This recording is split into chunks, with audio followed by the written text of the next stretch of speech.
it's undeserving. Oh, but I receive your grace, Lord. Hi there, grace to you.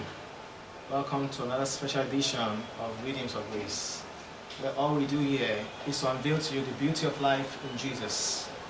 Today I want to start a new series, and it may sound controversial for some people, but it's something that we have to address and look at it from the scriptures. It's about understanding the biblical last days. I want to share with you something I can call an alternative to understanding what the last days are in the scriptures. We've heard so much about last days for as long as many of us have actually been in faith. I remember some time years back whenever I wanted to preach the gospel, we always preach on the anchor of the fact that he's always coming. He's coming very soon. So give your life to Christ. He's coming very soon. So it's now we can look back and realize that we were actually trying to get people into the kingdom with the threat of the fact he was coming back. And little wonder that over time people never really developed a close relationship with the Lord, because they were scared into the kingdom. They were not introduced to his love. They were not introduced to his goodness towards them. They never understood him for what he actually did. They came in because they didn't want to miss heaven or rapture or stay on the earth to witness 7 years of tribulation, be pursued up and down by Antichrist, and really we've messed things up.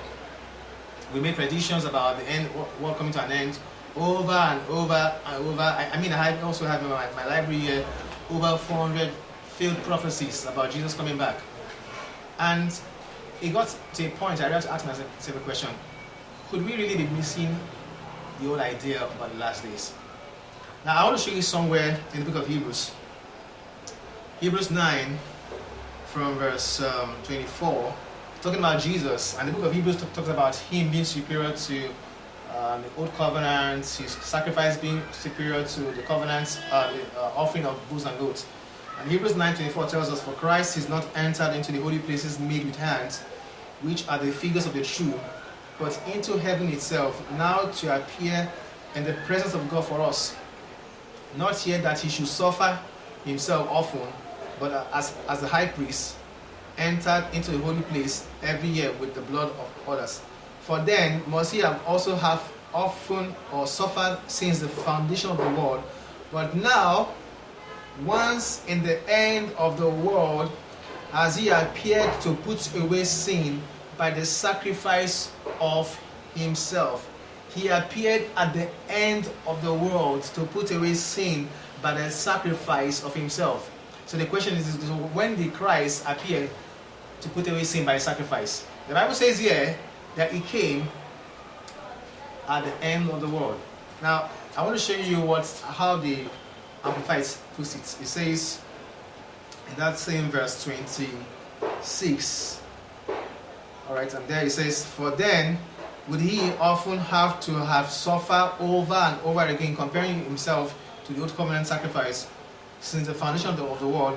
But now as it is, he has once for all, at the consummation and the close of the ages, appeared to put away and abolish sin by the sacrifice of himself."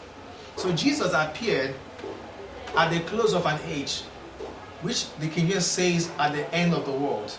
So the biblical last days is not about the end of the world, but about the end of a Jewish age, and also the end of the Mosaic age. The age that was being ruled by the laws of Moses. The age that defined the Jews by the laws that were offered to them on Mount Sinai. So he appeared at the end of the ages. So when he died on the cross, his death on the cross and his resurrection announced the end of the world, or the end of an age. And that's why if you do your Bible study, you discover that the Greek word there, world, is not cosmos, but aeon, which refers to ages. So what we are right now, we're not living in the last days. They live in the last days. They live at the consummation of the ages. And now we find ourselves in a new age ruled by his grace and not by the law.